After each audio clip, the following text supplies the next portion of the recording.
Tem gente que passa a vida inteira esperando uma mudança que nunca chega e só descobre o motivo quando já é tarde demais para fazer algo a respeito. Eu fui uma dessas pessoas. Por muito tempo, eu achei que transformação era questão de querer forte o suficiente, que bastava acordar um dia decidido, traçar um plano, seguir em frente. Tentei isso mais vezes do que consigo contar, e toda vez o resultado era o mesmo. Uns dias de animação, uma semana de esforço e depois aquela sensação pesada de voltar exatamente para onde eu estava antes. Como se eu tentasse empurrar uma porta que só abre puxando. O que ninguém me disse, e que eu tive que aprender do jeito mais cansativo possível, é que transformação real não começa com uma decisão. Ela começa com um reconhecimento. E reconhecimento é completamente diferente de decisão. Decisão é barulhenta, ansiosa, cheia de planos e listas e metas. Reconhecimento é silencioso. Ele chega sem avisar, sem pedir permissão. E quando você sente, não tem como fingir que não sentiu. Eu lembro do momento exato em que isso aconteceu comigo. Não foi num retiro espiritual. Não foi depois de ler um livro que mudou minha vida. Não foi numa conversa profunda com alguém mais sábio. Foi numa tarde comum.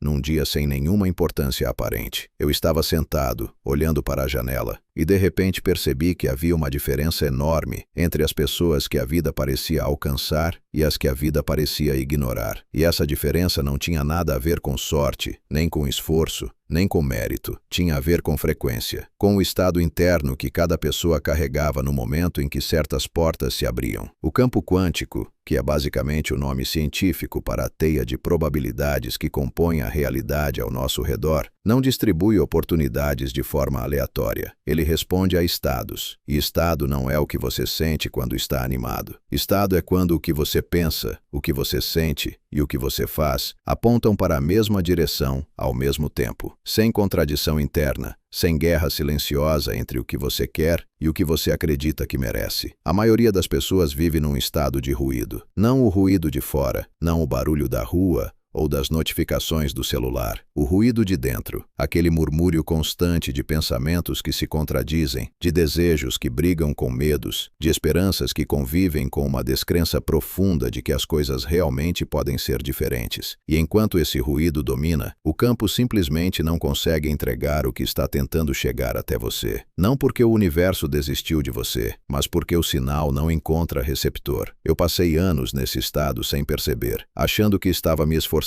achando que estava crescendo, quando na verdade estava apenas me movimentando muito sem sair do lugar. E a coisa mais perturbadora é que, por fora, tudo parecia normal. Eu tinha rotina, eu tinha planos, eu tinha conversas inteligentes sobre desenvolvimento pessoal. Mas por dentro, havia uma contradição que eu não conseguia nomear. Como se eu soubesse a letra da música, mas nunca tivesse realmente ouvido a melodia. O primeiro craque nessa armadura não foi dramático. Foi uma pergunta simples que surgiu naquela tarde na janela. Quando foi a última vez que você estava completamente coerente com você mesmo? Não a última vez que você foi feliz, não a última vez que teve sucesso, a última vez que não havia ruído interno. E eu percebi que não conseguia lembrar. E foi exatamente nesse momento de reconhecimento silencioso, nessa fresta, que algo mudou. Não fora, dentro. E o que muda dentro, mais cedo ou mais tarde, reorganiza tudo ao redor. Se isso está tocando em algo que você também sente, me ajude deixando o seu like e se inscreva no canal. Isso faz toda a diferença para que mais pessoas encontrem esse conteúdo. Mas antes que você pense que esse reconhecimento foi o começo de uma virada linda e limpa, preciso te dizer uma coisa. O que vem depois do primeiro craque é onde a maioria das pessoas tropeça, porque o campo não age como a gente espera. Ele não manda um sinal claro, não escreve um recado na parede, não manda uma mensagem no celular dizendo que chegou a hora. O campo age por convergência, e convergência é o tipo de coisa que você só consegue reconhecer quando está no estado certo para enxergá-la. Do contrário, ela passa, silenciosa, invisível, irrepetível. E é aqui que a história fica séria, porque essas convergências, esses momentos em que identidade, timing e atenção se alinham de um jeito específico, elas não se repetem, não da mesma forma. A onda que quebra agora nesse ângulo exato na praia não vai ser essa onda de novo, nunca. E o que eu aprendi, do jeito mais caro possível, é que o preço de não reconhecer uma convergência não é zero.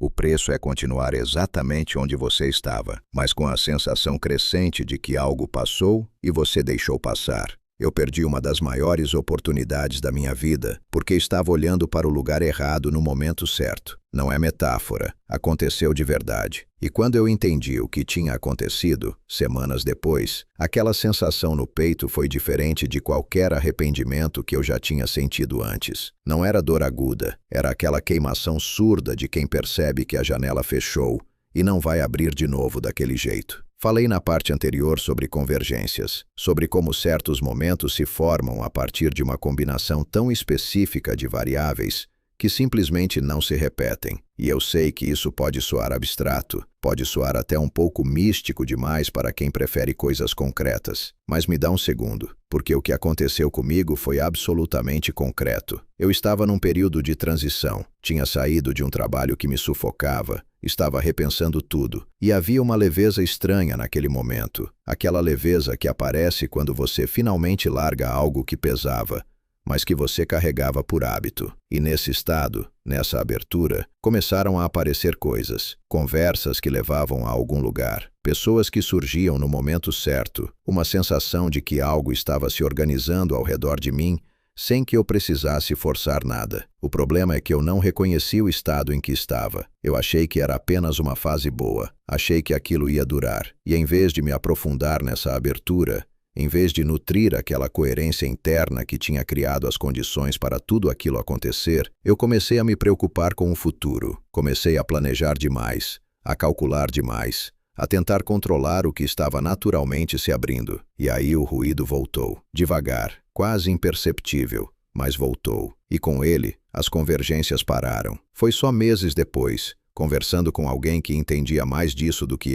eu ouvi uma frase que ficou gravada. Você não perdeu a oportunidade porque não agiu. Você perdeu porque saiu do estado que a criou. E aquilo me acertou como um balde de água fria, porque era exatamente isso. Eu tinha saído da frequência antes mesmo de perceber que estava nela. O campo quântico não funciona como um aplicativo que você instala e pronto. Ele funciona mais como um instrumento musical. Você pode ter o instrumento na mão, pode até saber as notas, mas se a afinação estiver errada, o que sai não é música. É barulho bem intencionado. E barulho bem intencionado não ressoa com nada. A coisa mais perturbadora que aprendi nesse processo é que o estado certo não é conquistado com esforço. Ele é reconhecido com atenção. E atenção de verdade, atenção limpa, sem agenda, sem medo disfarçado de planejamento, essa atenção é muito mais rara do que a gente imagina. Aquela janela que se fechou para mim naquele período não voltou igual, mas abriu outra coisa, que foi a compreensão de que o meu trabalho não era perseguir oportunidades, era manter o estado que as tornava possíveis. E esse entendimento mudou completamente a minha relação com o tempo, com as escolhas e com o que eu chamo de preparo. Preparo não é acumular conhecimento. Preparo é remover o que bloqueia a coerência. É cada vez menos contradição interna, cada vez menos guerra entre o que você quer e o que você acredita que pode ter. E quando esse nível de coerência é alcançado, algo curioso acontece. O campo não te seleciona porque você merece. Ele te alcança porque você finalmente ficou capaz de sustentar o contato sem colapsar de volta no ruído. E é aqui que a maioria das pessoas comete o erro que eu cometi, porque quando as primeiras evidências desse alinhamento aparecem, quando as coisas começam a fluir de um jeito que parece fácil demais, a reação natural é desconfiar, é procurar o problema, é esperar o momento em que o outro sapato cai. E essa desconfiança, sutil como é, já é suficiente para começar a desfazer o estado que criou o fluxo. Existe uma diferença enorme entre merecer algo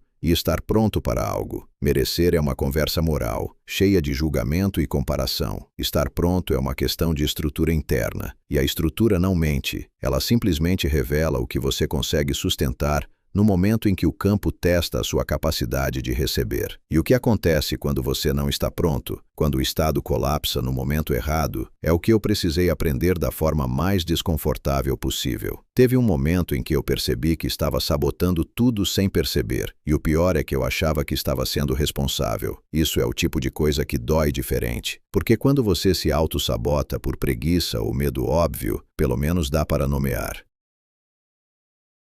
Mas quando você destrói algo bom, achando que está protegendo ele, aí o nó é muito mais difícil de desamarrar. Depois daquele período que descrevi antes, daquele fluxo que eu deixei escapar por excesso de controle, eu fiquei um tempo tentando entender o que tinha acontecido. E durante esse tempo, eu cometi um erro clássico. Eu tentei recriar as condições externas que tinham existido naquele período bom. Mesma rotina, mesmos hábitos, mesmo horário de acordar, mesma playlist tocando de fundo enquanto eu trabalhava. Como se o estado interno fosse uma consequência da organização externa. Não funcionou. Claro que não funcionou, porque estado não é rotina. Estado é o que existe embaixo da rotina. E embaixo da minha rotina bem organizada, havia uma tensão que eu estava fingindo não sentir. Aquela tensão de quem sabe que está esperando algo que não sabe ao certo o que é, mas que o tempo todo monitora se chegou. E monitorar é o oposto de receber. Eu aprendi isso de um jeito bem específico. Numa tarde, eu estava tentando trabalhar e de repente parei tudo porque percebi que tinha relido a mesma frase 3 vezes sem absorver nada. Não porque estava cansado, porque a minha atenção não estava ali. Estava em algum lugar entre o passado que eu estava analisando e o futuro que eu estava tentando controlar. E o presente, que é o único lugar onde qualquer coisa real pode acontecer, estava completamente vazio de mim. Aquilo me assustou de um jeito silencioso, porque não era uma crise, era pior. Era uma ausência tão normalizada que eu nem percebia mais quando estava acontecendo. O campo quântico, essa teia de probabilidades que responde ao estado do observador, não opera no passado nem no futuro. Ele opera exclusivamente no presente. E se a sua atenção vive espalhada entre memória e antecipação, você essencialmente some do único lugar onde a transformação pode ocorrer. Não porque o campo desistiu de você, mas porque você não está lá para receber o que está sendo transmitido. Essa foi a compreensão que mudou a textura do meu dia a dia. Não de forma dramática, não de uma hora para outra, mas como uma calibragem lenta e consistente de onde eu colocava minha atenção. E foi nessa calibragem que eu comecei a entender o que significa uma mensagem chegar no momento certo. Não no sentido de destino ou de plano divino, no sentido literal de que existe uma janela de recepção, que a versão de você capaz de absorver certas informações, certas experiências, certas aberturas, existe num intervalo específico. Antes desse intervalo, você descarta. Depois, você já não precisa mais. E só dentro dele, a coisa cumpre sua função real. Eu passei por esse processo com uma conversa que tive com alguém que eu mal conhecia. Uma conversa de menos de meia hora, num lugar comum, sobre um assunto que parecia banal. E alguma coisa naquela conversa abriu uma porta que eu não conseguia abrir sozinho fazia meses. Não porque a pessoa disse algo extraordinário, mas porque eu estava, naquele momento, no estado certo para ouvir o que estava sendo dito. 3 semanas antes, essa mesma conversa não teria feito nada. 3 semanas depois, eu já tinha processado aquilo por outro caminho, mas naquele momento exato, ela chegou como uma chave que encontrou a fechadura certa. E o que me deixou quieto por dias depois disso foi perceber que não era a primeira vez que aquela chave aparecia. Era a primeira vez que eu estava pronto para usá-la. Quantas vezes a gente deixa passar o que precisava, exatamente porque ainda não desenvolveu a estrutura interna para segurar aquilo sem deixar cair? Não por falta de vontade, por falta de coerência, por falta daquele alinhamento entre o que você pensa, sente e faz, que cria as condições para que algo maior possa pousar. E a parte mais incômoda de tudo isso é que clareza não chega como recompensa para quem acreditou certo. Ela chega como consequência natural de quem parou de resistir ao que já sabia. E resistência, percebi, quase sempre usa a roupa da responsabilidade para não ser reconhecida. O que isso significa na prática? O que significa parar de resistir sem virar passivo, sem abandonar o discernimento, sem abrir mão da lucidez? É exatamente o que eu precisei aprender a distinguir. E essa distinção não veio de uma explicação. Veio de um momento que eu não estava esperando, num dia que parecia absolutamente ordinário. O dia em que eu parei de me reconhecer no espelho foi o mesmo dia em que eu entendi que havia crescido além da moldura que tinha construído para mim mesmo. Não foi literal, não foi uma crise de identidade dramática com choro e quebrando coisas. Foi algo muito mais quieto e muito mais perturbador do que isso.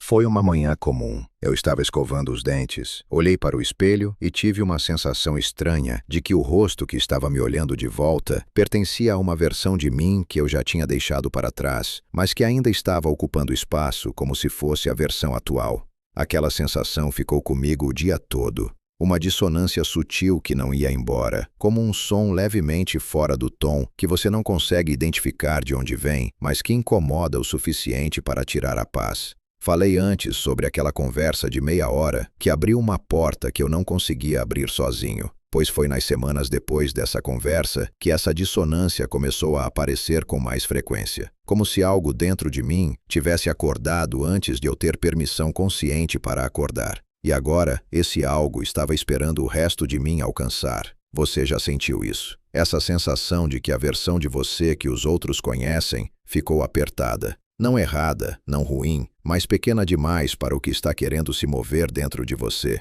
Como uma roupa que serviu perfeitamente por anos e que de repente aperta nos ombros sem que você tenha mudado de tamanho aparentemente. Isso não é instabilidade. Eu levei tempo para entender isso, mas não é. É o sistema te avisando que expandiu além da moldura antiga. E a moldura antiga, que antes era proteção, agora é o que está impedindo a próxima forma de existir. O problema é que a mente não interpreta isso assim de início. A mente interpreta como ameaça, como perigo, como sinal de que algo está errado. E aí ela faz o que sempre faz quando se sente ameaçada. Ela tenta reconstruir a certeza antiga. Ela busca os mesmos hábitos, as mesmas referências, as mesmas conversas que antes davam estabilidade, mesmo que essas coisas já não sirvam mais. Eu passei por um período assim, tentando me encaixar de volta num padrão que meu sistema interno já tinha rejeitado sem me consultar. E quanto mais eu tentava, mais a dissonância aumentava. Até que num ponto eu parei e perguntei para mim mesmo em voz alta, sozinho no quarto, o que exatamente eu estou tentando preservar aqui?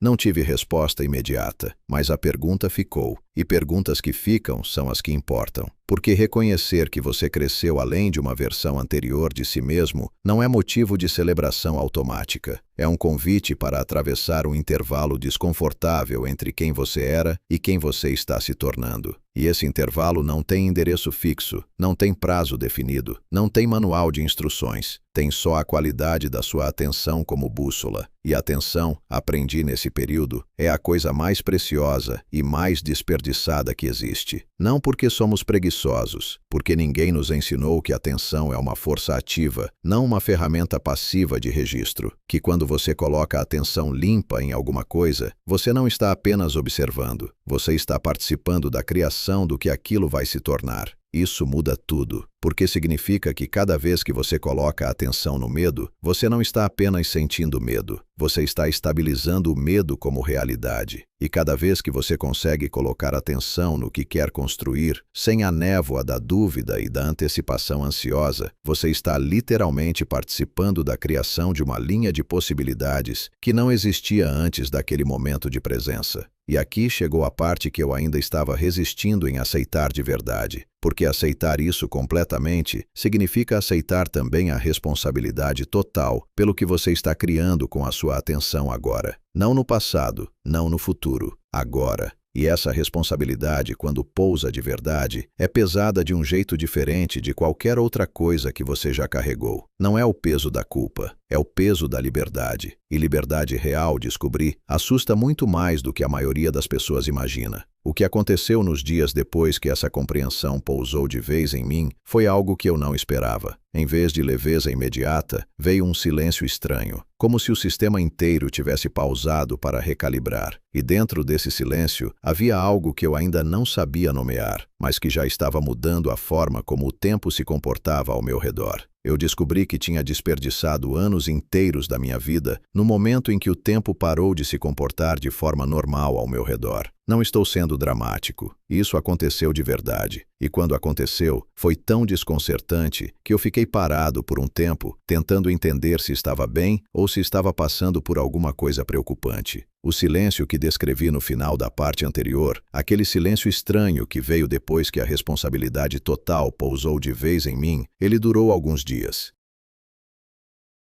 E durante esses dias, algo curioso começou a acontecer com a minha percepção do tempo. Certos momentos se esticavam de um jeito que eu conseguia perceber detalhes que normalmente passariam rápido demais para registrar. O barulho do ventilador no teto, a textura da superfície da mesa debaixo da minha mão, a forma como a luz da tarde entrava pela janela e mudava de ângulo devagar. e outros momentos simplesmente sumiam sem deixar rastro, como se várias horas tivessem passado enquanto eu estava em algum lugar que não era ali. Eu fui pesquisar sobre isso, e o que encontrei não foi bem o que eu esperava. Existe uma relação direta entre a qualidade da atenção e a percepção do tempo. Quando a atenção está dispersa, fragmentada entre passado e futuro, o tempo acelera porque nada está sendo realmente registrado. A vida passa em modo automático, e você só percebe quando olha para trás e não consegue lembrar onde foram os últimos meses. Mas quando a atenção está presente de verdade, quando você está genuinamente aqui, o tempo expande. Não porque ficou mais lento, mas porque mais está sendo percebido dentro de cada segundo. E perceber mais dentro de cada segundo é exatamente o que muda a relação entre o observador e a realidade que ele habita, porque a atenção não é passiva. Eu já tinha entendido isso intelectualmente nas partes anteriores dessa jornada, mas entender com a cabeça e sentir no corpo são duas coisas completamente diferentes. E foi durante esses dias de silêncio e tempo esticado que eu comecei a sentir no corpo o que antes era só teoria. Cada momento em que eu estava completamente presente, sem agenda, sem monitoramento, sem aquela voz de fundo analisando o que estava acontecendo enquanto acontecia, algo ao meu redor parecia ganhar mais definição, como se a realidade ficasse mais nítida, mais responsiva, mais viva, e os momentos em que eu escorregava de volta para a dispersão, o mundo ao redor ficava imediatamente mais opaco, mais barulhento, mais cheio de fricção. Isso não era imaginação, era um feedback direto e consistente. E esse feedback me ensinou mais sobre como o campo quântico funciona do que qualquer coisa que eu tinha lido ou ouvido antes. O campo não opera no registro do esforço, ele opera no registro da presença. E presença não é um estado que você alcança fazendo algo certo. É um estado que aparece quando você para de fazer o que estava te tirando dele. Essa distinção virou uma das mais importantes da minha vida, porque antes eu achava que precisava construir presença como se fosse uma habilidade, praticar, desenvolver, acumular. E essa abordagem criava exatamente o oposto do que eu queria, porque colocava mais uma camada de esforço e monitoramento em cima de um estado que só existe na ausência dessas camadas. Parar de fazer o que te tira do presente é diferente de simplesmente relaxar, é diferente de não fazer nada. É uma forma ativa de soltar o que estava sendo segurado por hábito e não por necessidade. E identificar o que está sendo segurado por hábito exige uma honestidade que a maioria das pessoas evita porque é desconfortável de verdade. Porque o que você vai encontrar quando começa a olhar para isso com honestidade não é um vilão claro, não é um trauma óbvio, não é uma decisão errada que você pode simplesmente desfazer. O que você vai encontrar, na maioria dos casos, é uma estrutura inteira de pequenas resistências que se acumularam ao longo de tanto tempo que viraram parte da sua identidade. E identidade é a coisa que a mente mais resiste em questionar, porque questionar a identidade parece, para o sistema nervoso, exatamente igual a questionar a própria existência. Mesmo quando o que está sendo questionado é apenas uma versão temporária e limitada de quem você poderia ser. Eu cheguei nesse ponto do processo num dia que parecia absolutamente sem importância. Estava tomando café, o tipo de café que você toma no automático sem realmente sentir o sabor. E de repente, o sabor chegou, forte, quente, real. E junto com ele, veio uma clareza que não tinha nada de dramático, mas que mudou silenciosamente a direção de tudo. Não era sobre transformar a minha vida, era sobre parar de resistir à vida que já estava tentando acontecer. E o paradoxo que descobri logo depois disso foi o mais difícil de todos de digerir. Porque quanto mais eu tentava agarrar aquela clareza para não perder, mais ela escorregava. E quanto mais eu simplesmente deixava ela existir, sem tentar controlar o que faria com ela, mais ela se aprofundava. O campo não responde à força. Eu já sabia disso, mas só naquele momento entendi o que significa, na prática, parar de usar força sem virar passivo. E essa distinção, aparentemente pequena, é onde quase todo mundo tropeça no momento mais importante.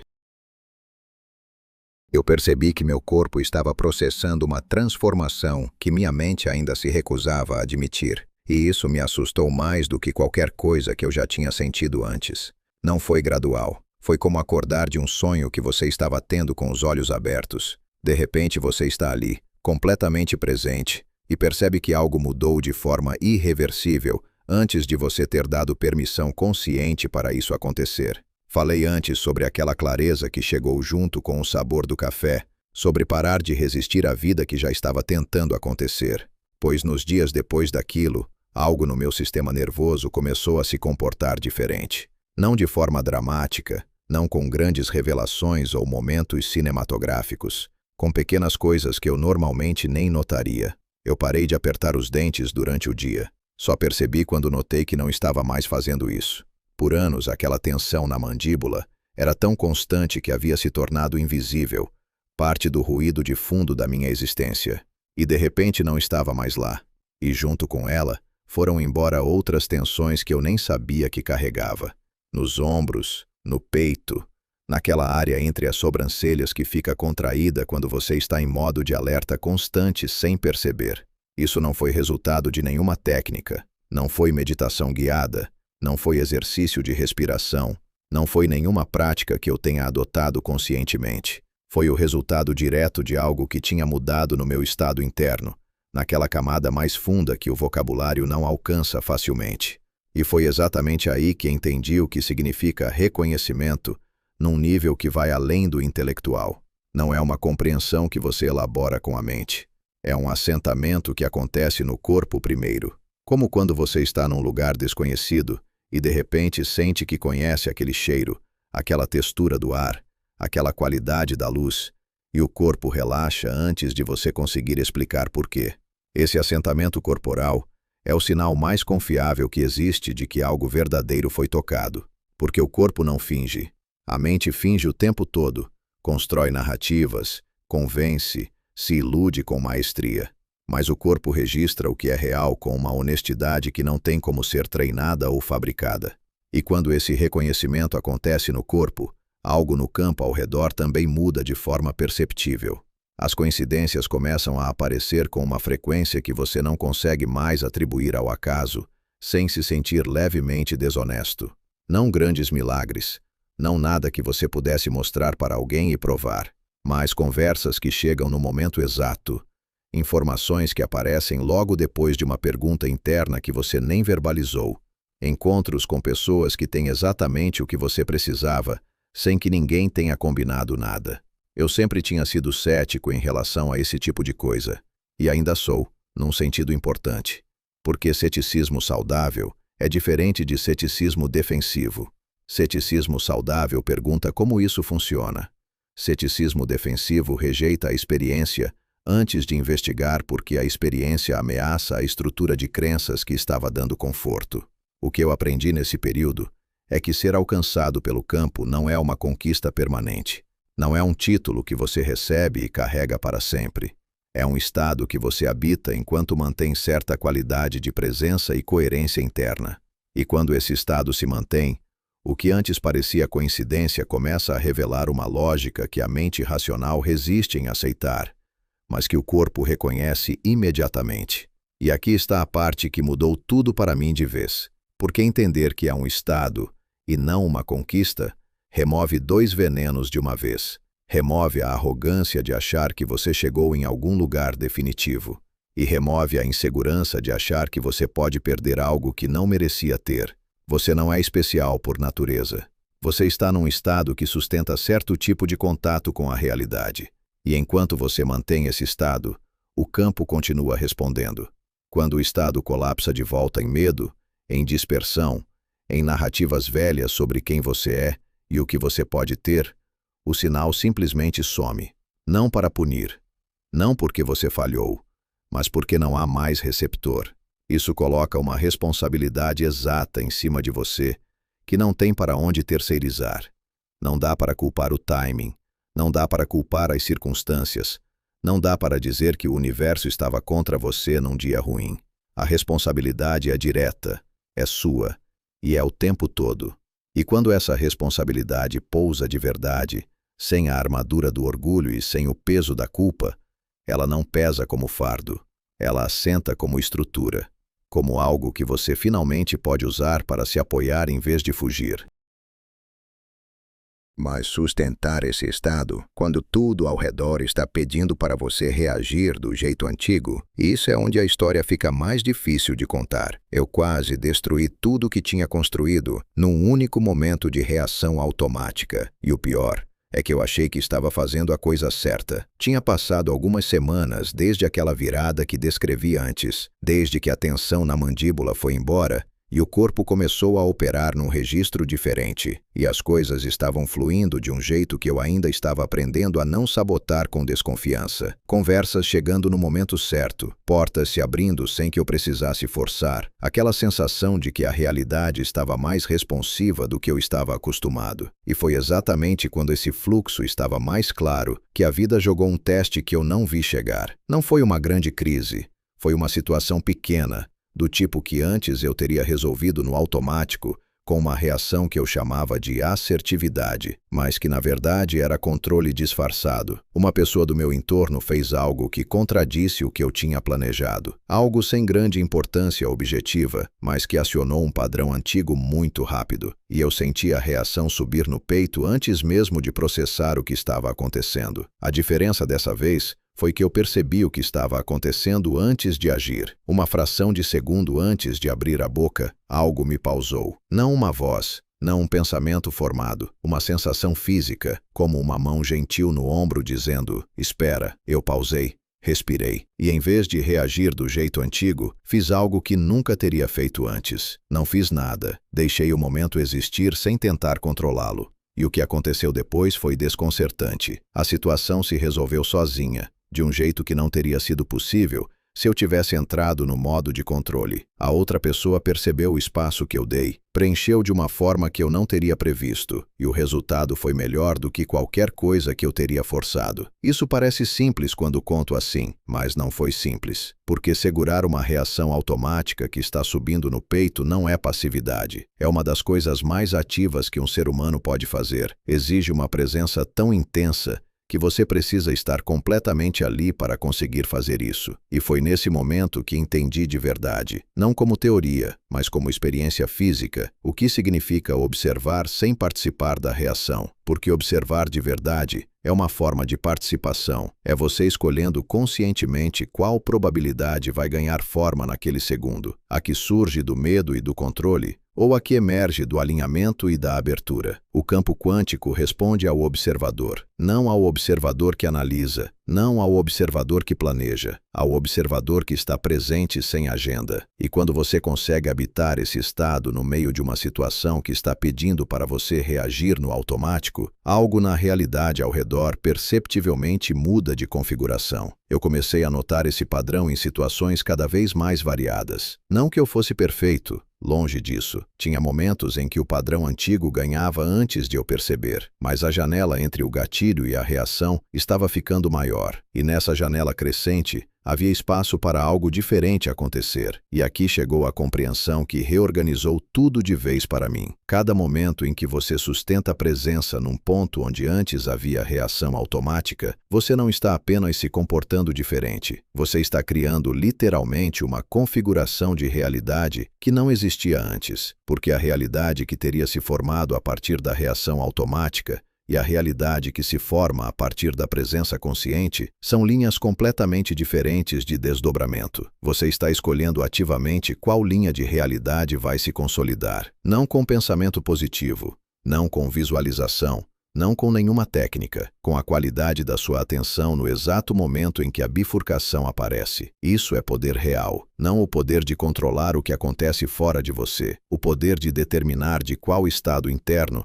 as suas respostas emergem, e estado interno determina tudo. Determina o que você percebe, o que você atrai, o que você cria, e mais importante, o que você consegue sustentar quando aparece. Porque sustentar é o teste real. Qualquer um consegue estar alinhado quando a vida está fácil. O que revela o nível real do seu estado é o que acontece quando algo quebra o ritmo, quando a situação é desconfortável, quando o padrão antigo tem todas as razões do mundo para retornar. E foi num desses momentos de quebra que eu descobri algo sobre mim mesmo que eu estava há muito tempo evitando encarar diretamente. O que eu descobri sobre mim mesmo naquele momento de quebra foi tão desconfortável que minha primeira reação foi tentar enterrar de volta. Não foi uma revelação dramática com música de fundo e lágrimas escorrendo pelo rosto. Foi pior do que isso. Foi uma percepção silenciosa, fria, precisa, do tipo que não deixa espaço para a negação, porque chega já completa, já formada, já inevitável. Eu tinha construído toda a minha identidade em cima de uma história que me protegia de encarar uma verdade simples. A história de que eu estava sempre em processo, sempre crescendo, sempre a caminho de algum lugar melhor. E essa história era real em partes, mas também funcionava como um escudo perfeito, porque enquanto você está sempre a caminho, você nunca precisa chegar. E nunca chegar significa nunca ter que descobrir o que acontece quando você para de se mover e finalmente fica parado com o que é. O momento de quebra foi uma conversa com alguém próximo. Sem grande conflito, sem acusação, sem drama. A pessoa simplesmente disse algo sobre como me via, com cuidado genuíno. E o que disse era tão preciso que eu fiquei em silêncio por um tempo que, olhando para trás, deve ter parecido estranho para ela. O que ela disse foi algo simples, que eu tinha uma habilidade incrível de parecer presente sem realmente estar ali. Aquilo pousou como uma pedra no fundo de um lago. Sem barulho, mas você ouve o impacto na água antes do silêncio. Porque era verdade. E eu sabia que era verdade antes mesmo de ela terminar a frase. Eu tinha ficado tão habilidoso em simular presença que às vezes eu mesmo me confundia, achando que estava presente porque parecia presente. Mas presença simulada e presença real produzem experiências completamente diferentes. E o campo, que responde ao que você realmente é e não ao que você aparenta ser, nunca foi enganado nem por um segundo. Aquela conversa desfez algo em mim. Não de forma violenta, como quando você aperta um nó que estava apertado há tanto tempo que você esqueceu que havia um nó ali, e de repente sente a circulação voltando para um lugar que estava adormecido. O observador antigo, aquele que eu tinha construído ao longo de anos, começou a perder consistência depois disso. Não de uma vez, em camadas. E cada camada que cedia revelava outra embaixo, e cada uma precisava de um tempo específico para ser vista, reconhecida e liberada. Isso não é metáfora. Eu sentia fisicamente.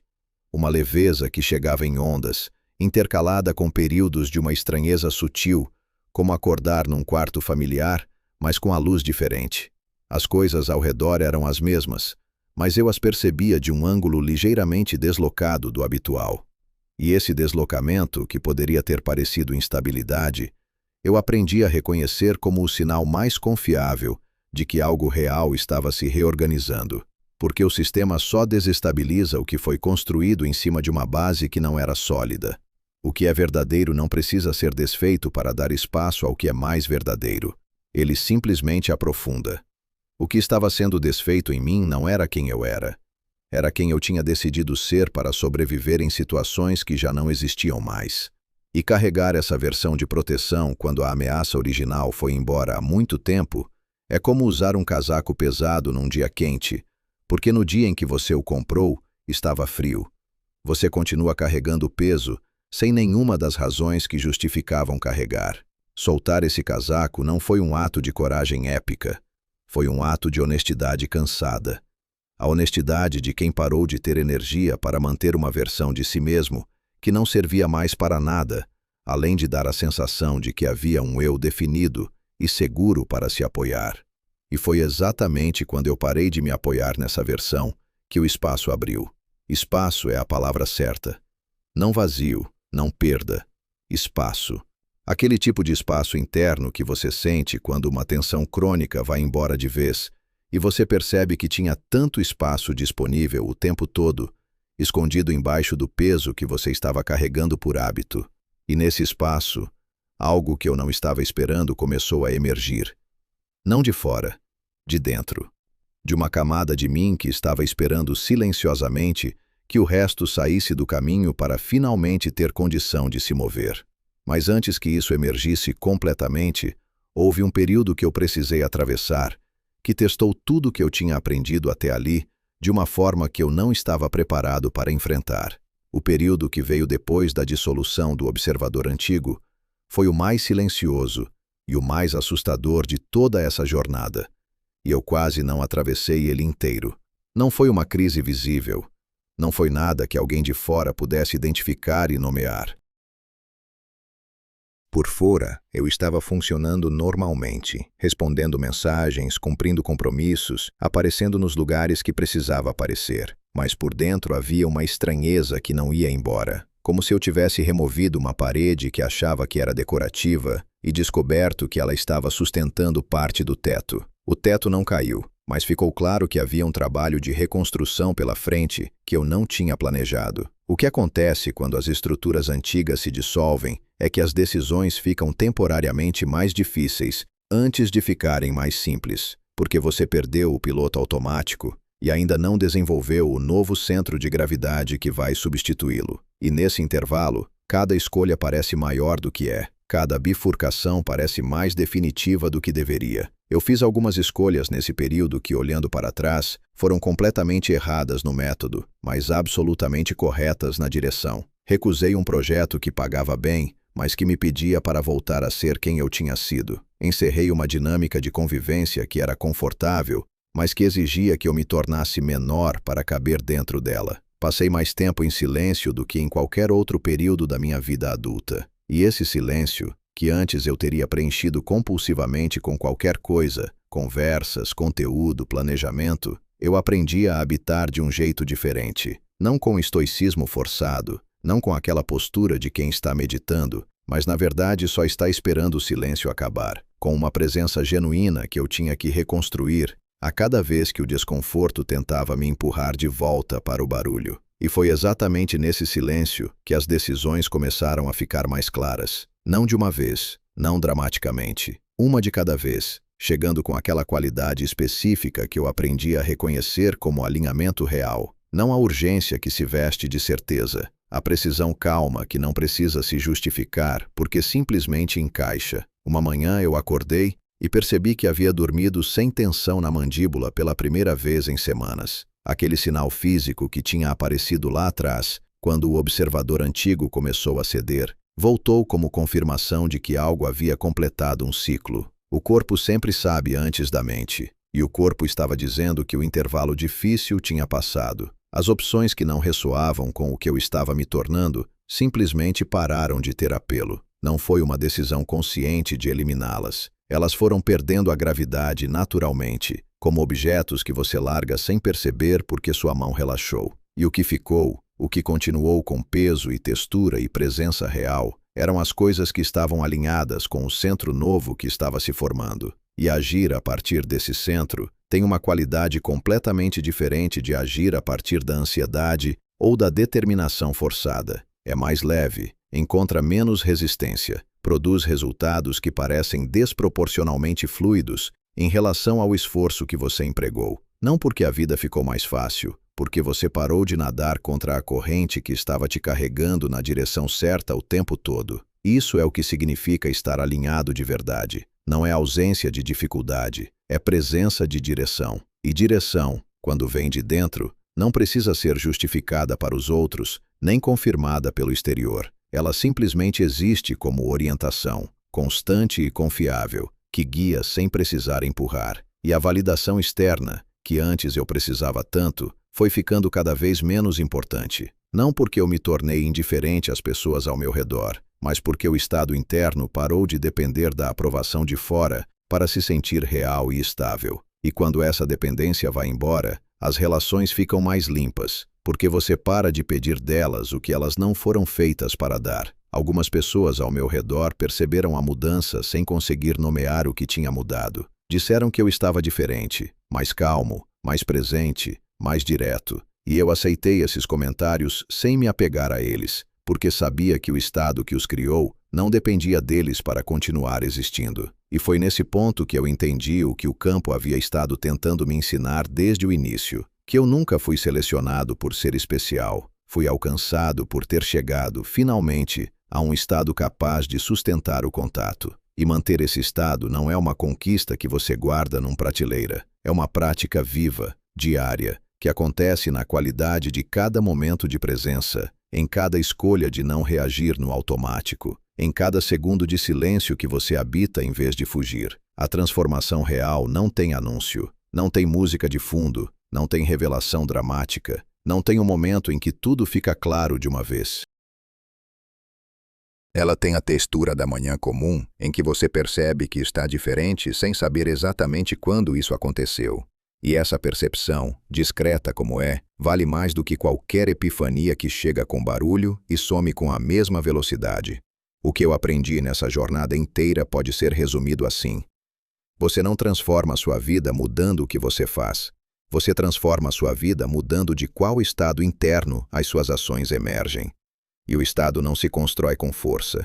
Ele se revela quando você para de usar força para esconder o que sempre esteve lá, esperando que o peso de cima fosse removido para finalmente poder respirar. E agora eu quero te fazer uma pergunta que eu preciso que você responda com honestidade. Não para mim, mas para você mesmo. Existe algo na sua vida agora que você sabe, no fundo, que está carregando por hábito e não por necessidade. Algo que já cumpriu sua função, mas que você ainda segura porque soltar parece mais assustador do que continuar com o peso. O que é esse algo para você? Escreve nos comentários. Porque nomear é o primeiro passo para soltar. Se essa história tocou em algo real para você, deixa o seu like e se inscreva no canal. Isso ajuda esse conteúdo a chegar em quem precisa ouvir isso agora.